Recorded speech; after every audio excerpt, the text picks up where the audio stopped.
پاکستان کے اندر ریاست نام کی کوئی چیز نہیں ہے.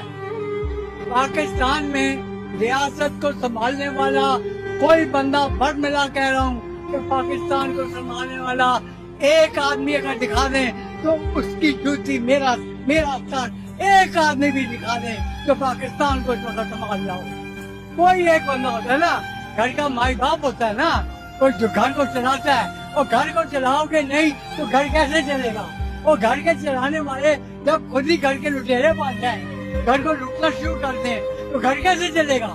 لہٰذا بھائی جان, کسی سے کوئی امید نہیں ہے کہ اللہ آسمان سے کوئی آفت نازل کرے, کوئی زلزلے کی شکل میں, جیسے زلزلہ آیا ترکیہ میں اور شام میں, اللہ کرے اسلام آباد میں زلزلہ آئے اور یہ کابینہ ساری بیٹھی ہو اور زلزلے کے اندر جو ہے نا وہ دھس جائے, تبھی کوئی حال ہے.